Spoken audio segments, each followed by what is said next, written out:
Hello, everyone. This is going to be so much fun. I am so excited to get started with you. Yes. So I see a couple questions that have come up in the chat box already. I think I've missed some of the things there. So since this is the kickoff workshop, we're kind of start with some of the details. Good morning. So if you signed up by the 1st, then you got the bonus habit audit to take. If you didn't get that, then you can email me at misty@simplifiedorganization.com, as someone put up there, or also Virginia Lee Rogers helps me with customer support. And I've been very grateful for her help this last week because, there's a lot of activity. So that's awesome. There are so many people joining. It's kind of blown my mind. And so I needed the extra help. So you can contact her and she can also get you the download link. That is support@simplifiedorganization.com. You don't have to do the audit. The audit's totally optional. Even if you did get it and you haven't done it, it's okay. It's definitely a self-examination tool, and that can be intimidating, kind of depending on where you're at, and also your personality. Some personalities love that kind of thing, and some are like, I just let me take the next step in front of me. And this course is going to work for both kinds of personalities. Another personality difference, I like personalities, and this is not a Myers-Briggs thing, but Myers-Briggs is a personality typing where you get the 4 letters. But a friend and I, over the years, have noticed that there are, 2 kinds of people.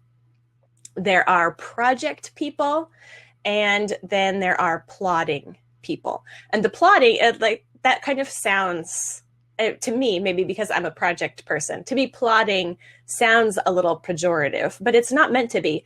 I mean, we have the tortoise and the hare, right? Which could be another way to put that personality difference. I think this goes back as far as Aesop, where the project person sees what they want to do, they have their vision, they run with it, and it looks like they make a lot of progress, right? And the plotter is the tortoise that just takes the next step. And now okay. Yes. So if you have any kind of technical issues, you can hit refresh, and you can let other people know in the chat box. If they can't hear me, say refreshing works really well. So 2 kinds of people. We have the tortoise and the hare, really, or the project person and the plotter. And both kinds need habits. We all run on habits, really. Habits run, I don't know, depending on which research or what time you're looking at, what time period. I mean, people have been talking about habits since Aristotle.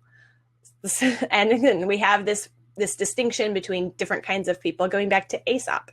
So these are just fundamental things that current research, modern research, is even just explaining more of the neuroscience. It's not really so much as new discoveries about habits as confirming the wisdom of the ages and say, yeah, this is actually real. They were observing and noticing the way that people work. And now we can actually see inside the brain, how the brain's working, to see that, yeah, this is real. This is, and we can literally see with neuroscience what works and what doesn't with habits. So now we're not just left for self-examination or for observing and trial and error. Now we really know how to harness this power of habit. So my friend and I that talk about this project versus plotter, she's an ISFJ. And I'm an INTJ. So I like to have my projects. I like to start a new thing. I like to finish, and it's the middle part where I can get stuck. And sometimes, so knowing that end and seeing that that finish line is possible helps me move through that middle. The plotter, the middle is easier for them. The middle is always tricky, but for a plotter, it's starting that's harder. And usually the plotter doesn't have the same emotional tie maybe to the end result. Like they aren't looking to achieve an end. And that can actually be an asset. Knowing where you're going and what you want is motivating and powerful and a good thing. But both of them have their challenges and their strengths. So the project person knows what they want and they want to get there. But they then want to get there and then be done, right? What they're looking for that end, they're looking to be done. As if, I'm going to set up this habit of prayer or of exercise, not really thinking about it being something that they're going to be doing every day for the rest of their lives. Because if they start thinking about it in that term, if a project person starts thinking about the habit in those terms, it feels heavy and yucky. Like, oh, really? I want things that I can be done with. I want to get started, figure out a system, do it, check off, on to the next thing. I don't want to set up a bunch of things that I have to do every day for the rest of my life.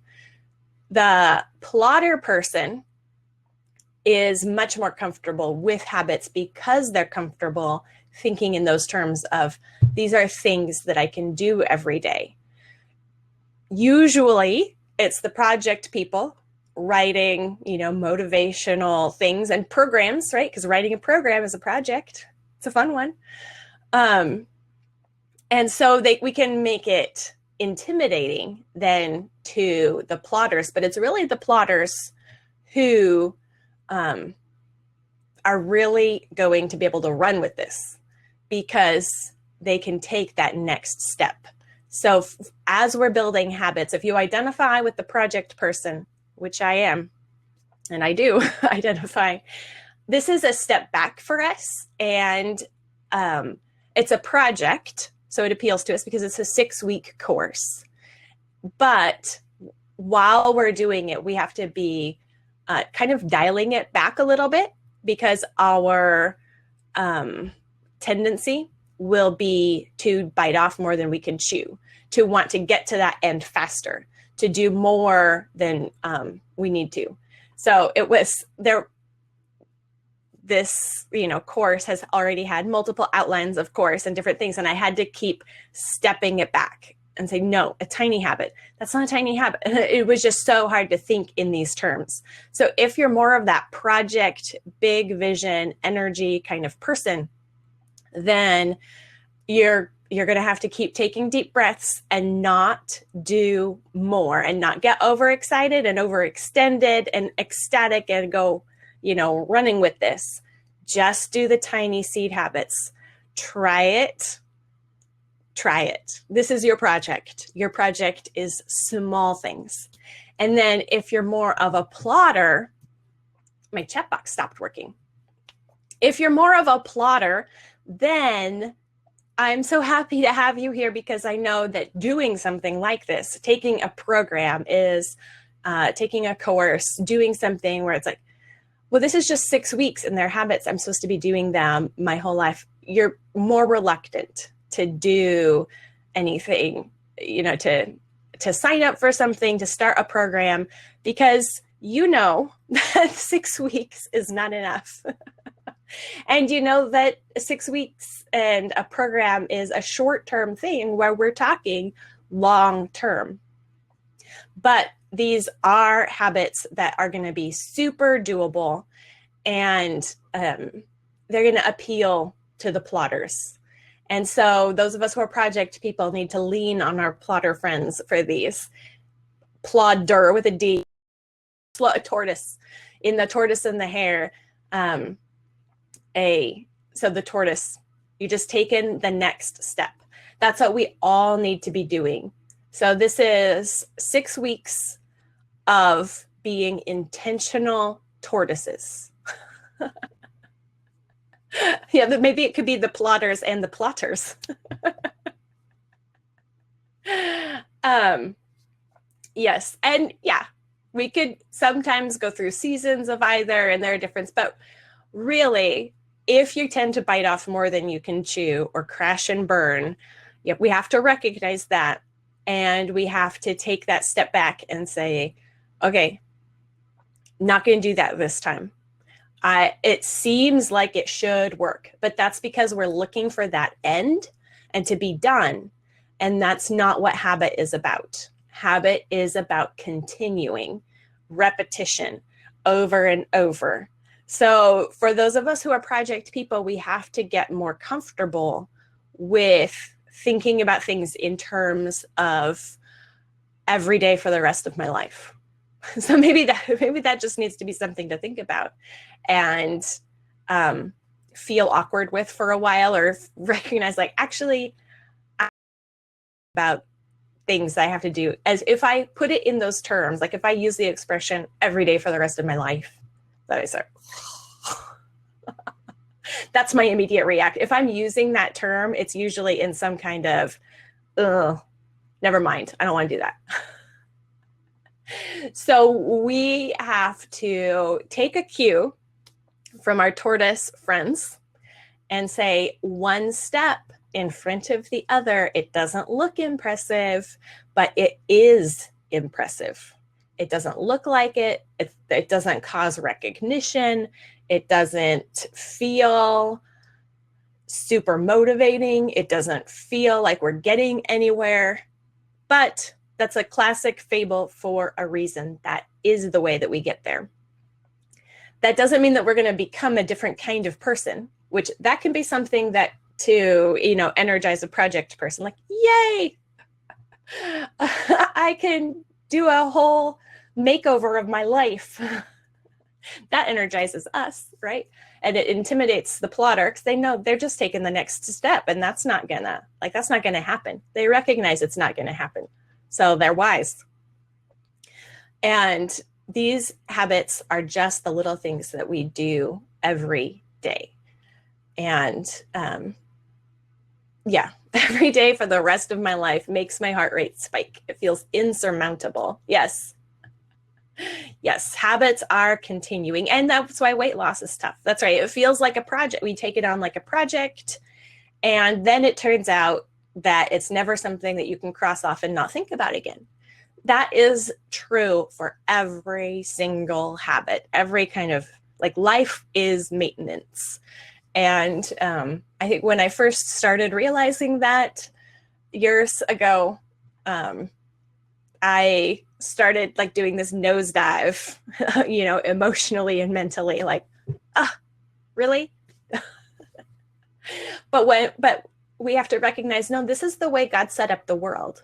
And so I can either run with and work with and learn to love the way God created me and the way he made the world to run, or I can try to fight it and do my own thing. And that's not going to work out very well. Just FYI. You can try that and it won't work. So we've got to work with the way God made the world, the way God made us, and that is he made us creatures of habit, and he made us to take the next step. And he made entropy. Maybe entropy is a product of the fall, but it's the way the world works right now. We have to continually be putting forth effort to move forward. There is no perpetual motion machine.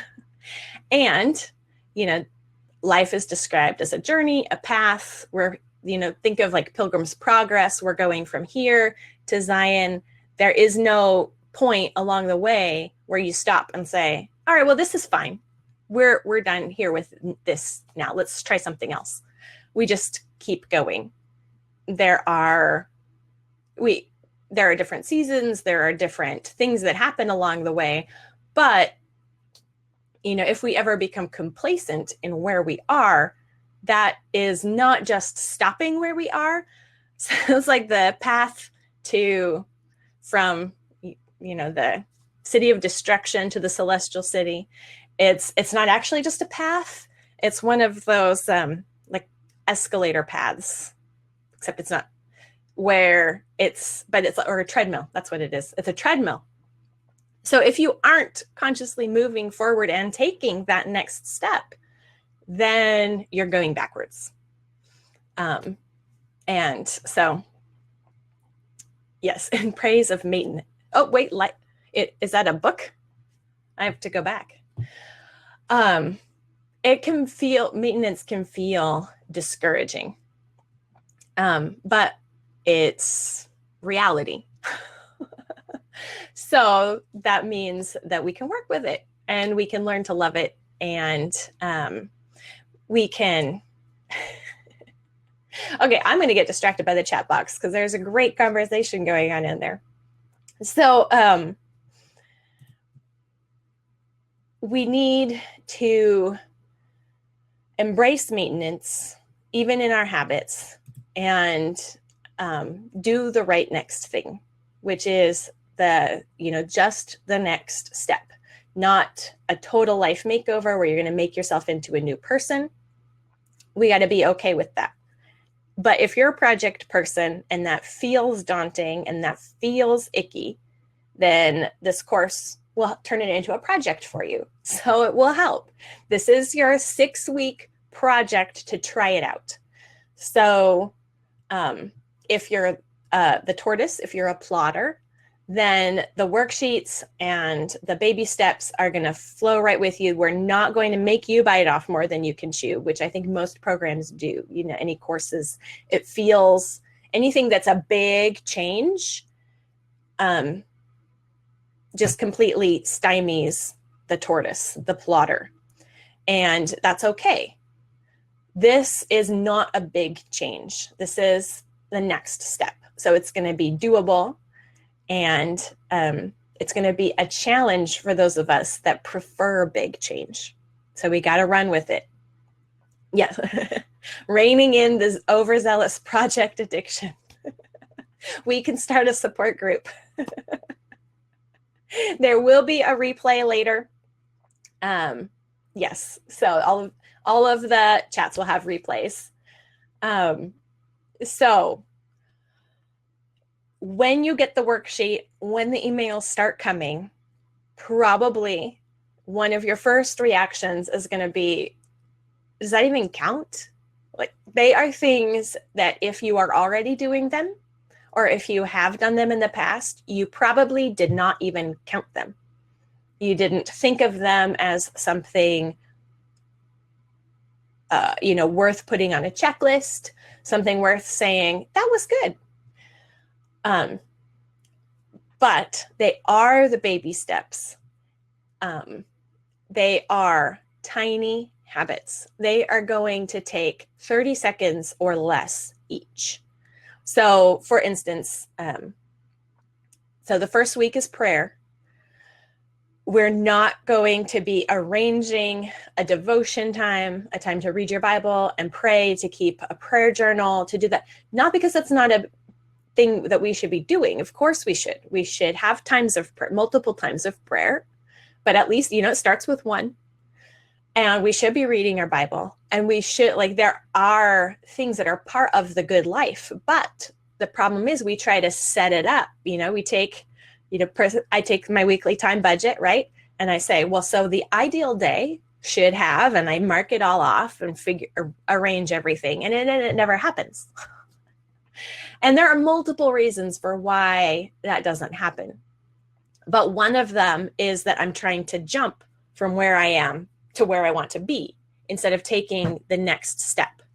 So if you already have your habit of devotion and prayer and all that, that's wonderful. I was so thrilled to see those of you who email me your best and your worst habit. I know I didn't get to reply to hardly any. They just kept coming, but they were wonderful to see. And I know that some of you have the habit of daily devotions, and that's awesome. Don't stop. For this program, don't stop. Do still add the baby habit, the baby little seed habit that's kind of, it doesn't look like much. It looks like, well, it's not going to make a difference. It's going to make a difference. So you just have to trust me on this one, run with it. I know all the skepticism. I've lived through the skepticism, and I'm here to tell you it actually works. And it's annoyingly obnoxious, but we got to do it. So if you don't have a devotional habit, a time where you read and pray, this is not the week to set that up. If you already have it, awesome. Keep running with it and do the seed habit. A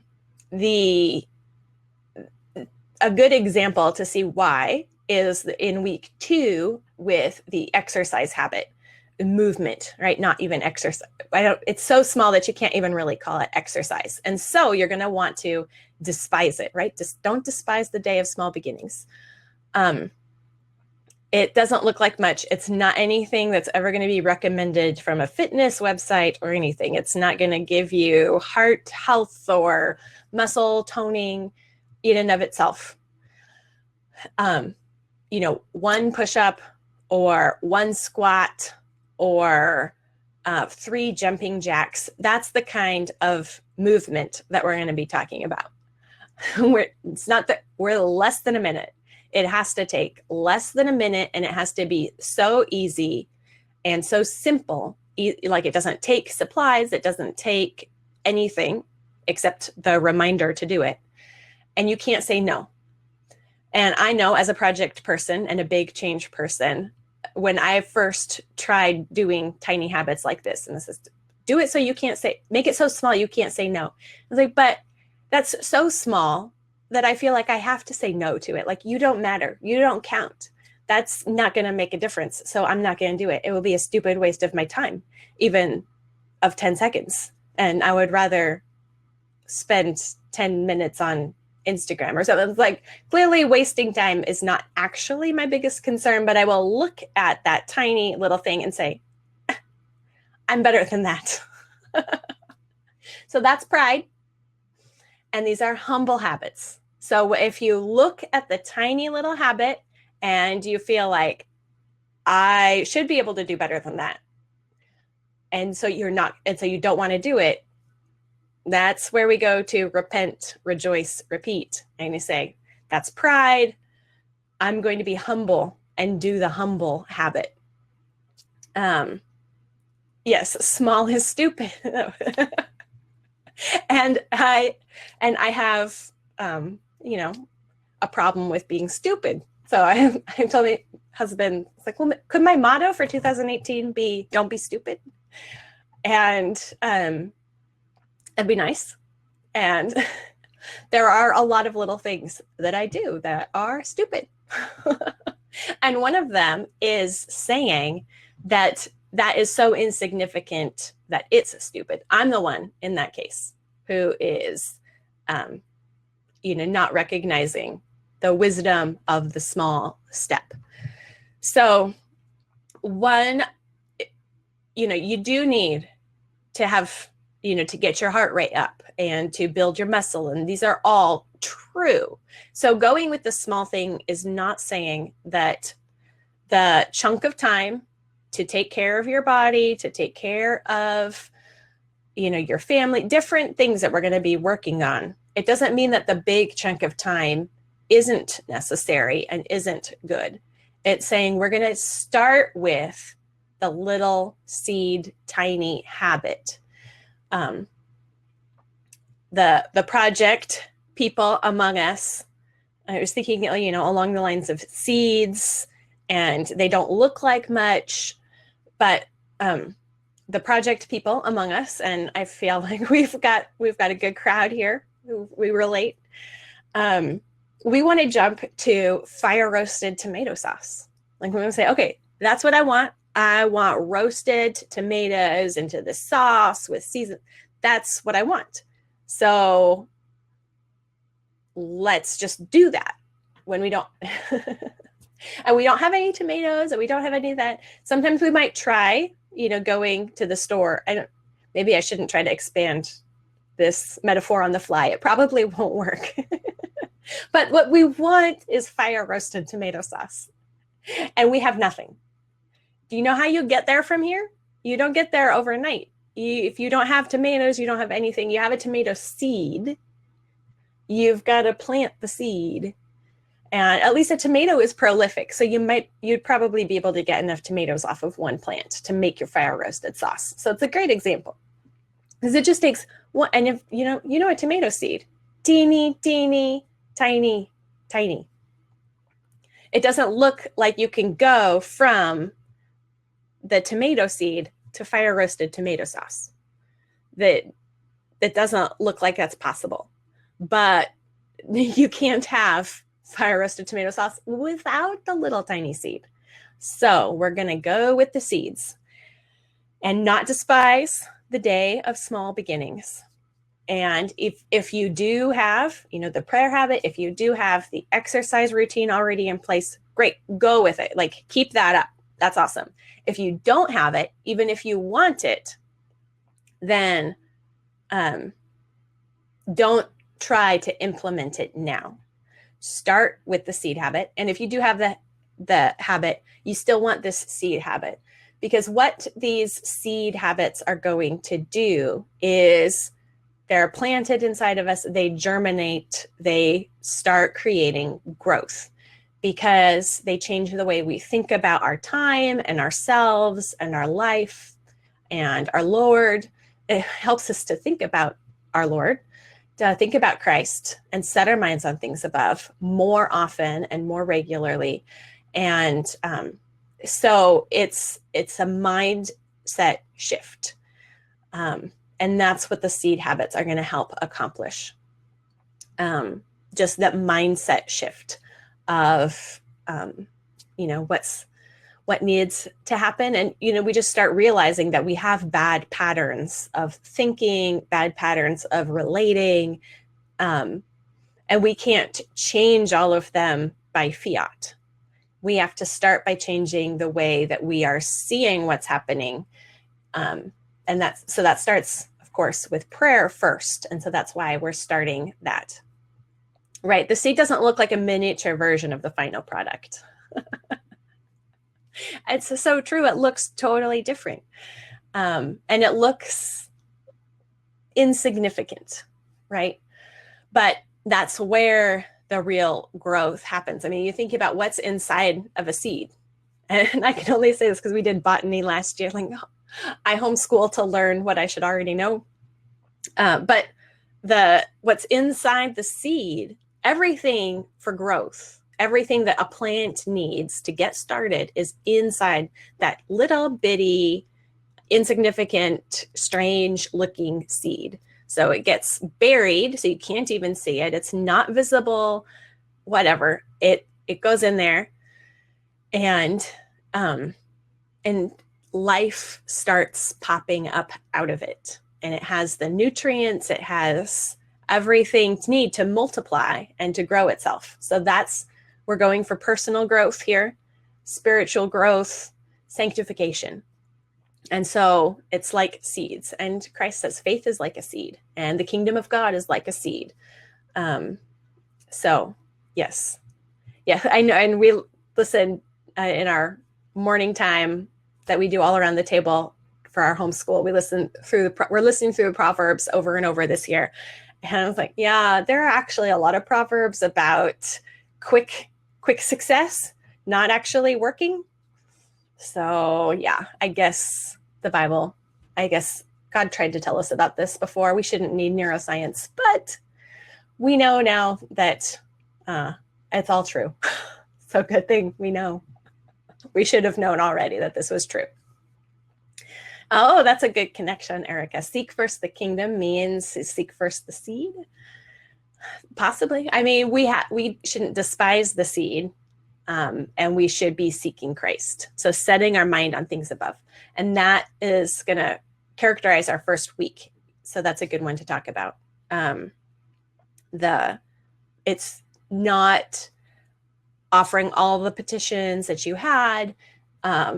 It's not, any kind of prayer habit that we need, except for that habit of turning our mind to Christ and relying on him and asking him for help, but also just worshiping him as God. And, that doesn't have to be a quiet time alone with a candle. Like, that can just happen as you're washing your hands, as you're getting dressed. So we're going to pick one cue and set our action to that cue, a cue a trigger that already happens in our day. And then do our small, tiny habit. So I've been doing I'm cheating, I'm working ahead. And so I have my index card taped to my bathroom mirror, and it says, when I stand at the mirror, I will pray for the fruit of the Spirit. And also I have a worship verse from the Psalms there to pray. So I have no good apart from you, O Lord. And so it's right in front of my face, literally. And so I can't ignore that. That's the real habit that we have to break if we have. And this kind of thing of setting up a visual trigger is key, and then actually doing it and not giving yourself excuses, because really we're talking about a habit that you can't use the excuse, I don't have time for that right now, because praying that prayer takes less time than it takes to wash my hands. So I've got no excuse. So just do it. And then, so you see the trigger, you give yourself a trigger, you see it, you do the action. And then the other key is noticing the reward. And I think this is where we often fall off the bandwagon on our habits, because we're just gritting through them like, this is good for me, so I'm going to keep doing it. And so it never gets to habit, because we're only, doing something that we hate, and we aren't letting ourselves enjoy it. We start from a place maybe of saying, well, I'll do it because it's good for me, but I won't like it, which is, I've done that with making my bed, and I never made my bed unless I felt like, okay, I'll do it because I have to. And if you're doing it because you have to, it's not going to become a habit. A habit is something you do because you want to.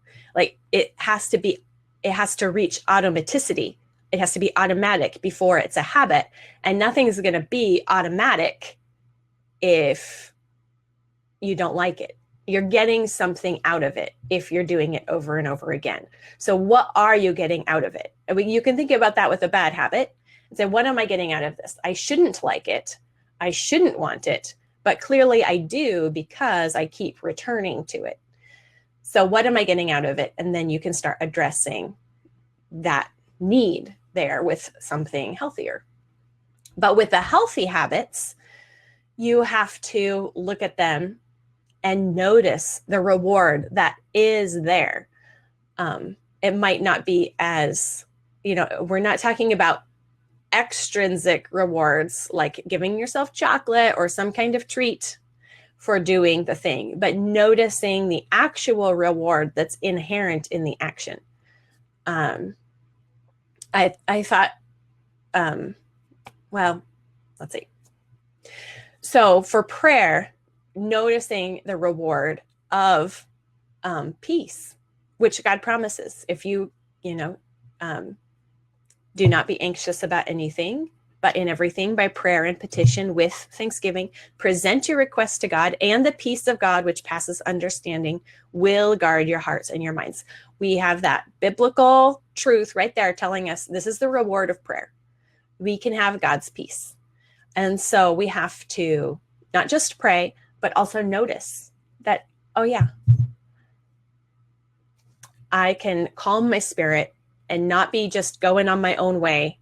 I can set my mind on things above, and that is so much better. And just taking the second to notice it and recognize that it's there. I think we might say a verse, and if we don't have the peace, we might not be we might just still be going on our own way. So the prayer is that focusing time to give up our own way and say, what you have for me, Lord. And that's where we start experiencing God's peace. And we start getting the fruit of the Spirit, because then he says, okay, here you go. And we get opportunities to practice them over and over. And we're like, thank you. I needed that. And so we start telling ourselves the right story, the true story, which is that God is working in our lives to sanctify us, not to make it easy, not to make us awesome, but to shape us for his glory and into the image of Christ. And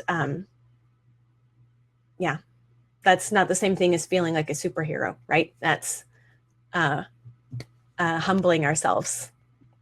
So that's why it's humble habits. This has multiple layers there. So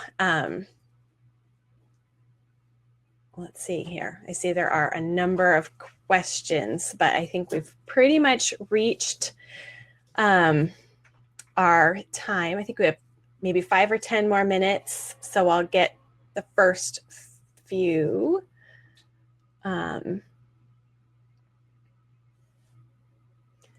I really want to get back into the habit of waking up early now that my kids are usually sleeping through the night, but it's kind of painful to wake up, actually physically painful. Maybe it comes with age. Am I waking up at the wrong stage of my sleep cycle? It's a hurdle I can't seem to jump. Yeah, so habits, there's so much to habits in our life. So there are that's a big habit. So the humble habits, we're going to start with the tiny habits and then see where we are at the end of that. So if you have bigger habit change that you want to make, like, add in 30 minutes or whatever of exercise, or change when you get up in the morning, or change when you go to bed at night. These are like structural habits to our day, which are big. That's biting off a big chunk. So mull over it, think about it during the 6 weeks. But this 6 weeks isn't for trying to make those changes yet. They're good to have in your mind. That's why, I sent out the audit, just to kind of be thinking along those lines. Like, what do I want? What direction do I want to be going? What do I need to be thinking about doing? So think about it and maybe take notes, keep a brain dump notebook nearby, and look at it and say, well, what is my trigger for going to bed? Do I have one? What's my trigger for waking up? Is it a good one? What's the action that I take? Do I have a routine for getting up or a routine for going to bed? And the reward. What reward do I get from sleeping in, which is sleep rate? And what reward do I get from staying up too late? So we can be looking at all the aspects of these bigger changes that we want to make. But during humble habits, we're just making those tiny, tiny, easy habits and seeing where we're at the end of that. And see where we are. So the first week's email and worksheet, will be landing in your inboxes around 9 a.m. every Friday. So I think there was some time confusion. This workshop, this chat, is going to be at 7 a.m. on Fridays during the course. And then during this, we'll be troubleshooting the week before. So this whole next week, you're going to be working on building that tiny habit of prayer. And then next Friday, we'll be talking all about that and how it went and what worked, what didn't. And then after that chat, the next email for the next habit will arrive. So they're scheduled for 9 a.m. on Fridays, Pacific time. So, and then there's the time zone differences. I got to do math for the times. And so it's tricky. And then there will also be another email coming out on Mondays. And that kind of helps us focus on why we need to build these habits. And then there's the forum, and not math. There isn't math for times. It's so tricky. So do the worksheet. There are instructions in that Friday email. And then also, if you haven't yet signed up for the daily texts and you want to get those, you can text habits to 31996. 996. Text habits to 31996, and you'll get daily texts that relate to what we're working on in the morning, depending on what time zone you're in. There's my alarm that says time to do your morning routine.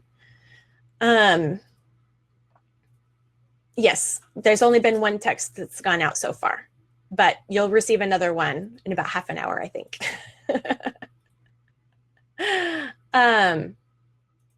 No, the Friday email has not already gone out. It'll go out in about an hour. So you'll get that after the workshop.